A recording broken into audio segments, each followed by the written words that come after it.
que je pouvais vivre 90 jours avec mon mari, ce qui ne nous était jamais arrivé en 20 ans de mariage, 100% de notre temps, c'est le respect. J'ai trouvé que les gens étaient très respectueux des règles et avaient pris le sujet à cœur.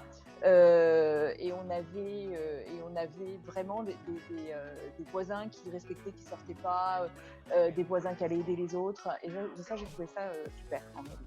Donc, avant le confinement, j'habitais New York. Je suis à New York depuis 3 ans maintenant. Et je passais 70% de mon temps à voyager à travers le monde quand même. Et à l'annonce du confinement, à l'annonce de la fermeture des frontières, nous avons pris la décision de venir nous confiner en Bourgogne, où nous avons une maison de famille. Et là, ça a été une belle révélation parce qu'en réalité, nous n'avons pas du tout souffert de la pression new-yorkaise. Avec tout ce qui s'est passé à New York, c'était quand même relativement lourd. Ici, on avait une qualité de vie qui était incomparable. C'était beaucoup plus télétravail que téléglandouille. Ce confinement m'a permis de voir qu'en réalité, je pouvais encore gagner en productivité. J'ai une routine bien claire. C'est le matin, je médite tous les matins, donc c'est 20 minutes de méditation tous les matins qui se poursuit par une demi-heure ou 1 heure de jogging ou d'activité sportive. Et après, j'arrive à mon bureau et je me pose à mon bureau.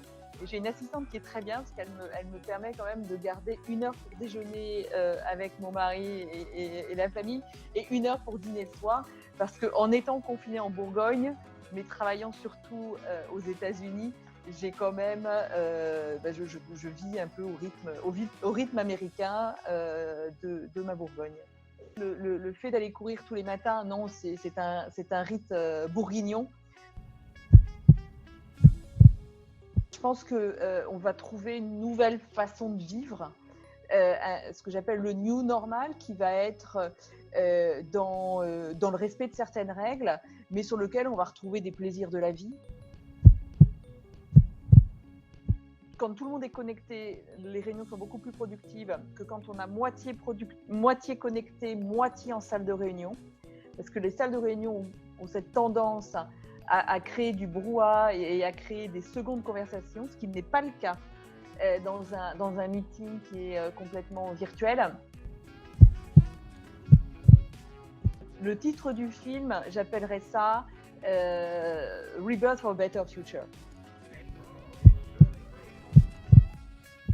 Alors, moi, j'adorerais une conversation avec Simone Veil. Non, je pense que ce que vous pouvez me souhaiter le mieux, c'est que je continue à militer activement et j'allais dire férocement pour la diversité.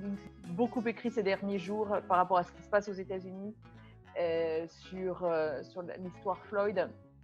J'ai vraiment emmené mes collaborateurs dans ce sens-là. Et j'allais dire, je souhaiterais vraiment devenir un leader militant bienveillant.